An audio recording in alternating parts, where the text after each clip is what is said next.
સુરેન્દ્રનગર જિલ્લાના ખેડૂતો હવે ધીરે ધીરે પરંપરાગત ખેતીના બદલે બાગાયતી ખેતી તરફ વળી રહ્યા છે।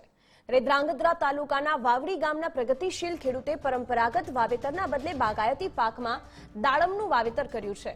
નવીનભાઈ પટેલે પરંપરાગત પાકના બદલે બાગાયતી ખેતી કરવાનો નિર્ણય કર્યો। વર્ષ 2018માં પોતાની 50 વીઘા જમીનમાં અંદાજે 8000 દાડમના છોડનું વાવેતર કર્યું અને 3 વર્ષમાં અંદાજે 3 લાખ કિલો જેટલું દાડમનું ઉત્પાદન મેળવ્યું।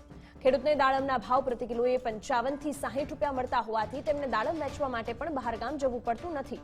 એટલું જ નહીં, હોલસેલના વેપારીઓ પણ ડાયરેક્ટ વાડીથી જ દાડમનો જથ્થો ખરીદી લે છે। પ્રગતિશીલ ખેડૂત નવીનભાઈ અને અન્ય ખેડૂતોને પણ પરંપરાગત પાકના બદલે બાગાયતી ખેતી માટે પ્રેરણા અને માર્ગદર્શન આપે છે।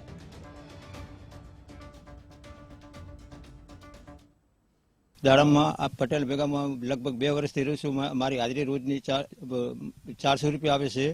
મારે બધા મારા સહકુટુંબને બધાને સાથ સહકાર મળી રહે છે અને સારામાં સારું મળી રહે છે। આ દાડમમાં રોજ મારે કામનું બહાર જવું પડતું નથી। મેં 5 વર્ષથી દાડમનું ઉત્પાદન કરેલ છે અને પહેલા અમે કપાસ અને એરંડાનું વાવેતર કરતા હતા, પણ એમાં પૂરતા ભાવ નતા મળતા અને આવક પણ બહુ આવતી નથી। તેથી પાક બદલો કર્યો છે અમે અને 5 વર્ષથી દાડમનું ઉત્પાદન ચાલુ કર્યું છે।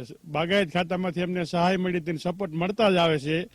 દાડમની ખેતીમાં 8000 ઝાડ છે, એમાં આશરે લગભગ 40 કિલો પર બોઢે આવક આવ્યું છે। 3 લાખ કિલોનું કુલ ઉત્પાદન મળશે અમને અને 55-60 રૂપિયા કિલોના ભાવ મળે છે અને અહીં બેઠા લઈ જાય છે, એટલે વેચવામાં કોઈ તકલીફ પડતી નથી।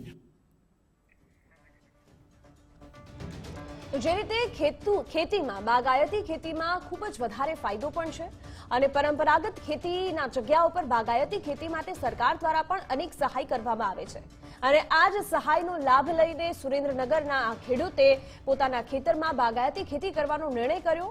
બાગાયતી ખેતી કરીને તેમને પાક તો સારો મળે છે, પરંતુ તેની સાથે સાથે તેને ખરીદવા માટે ખુદ વાડીએ તમામ લોકો આવે છે।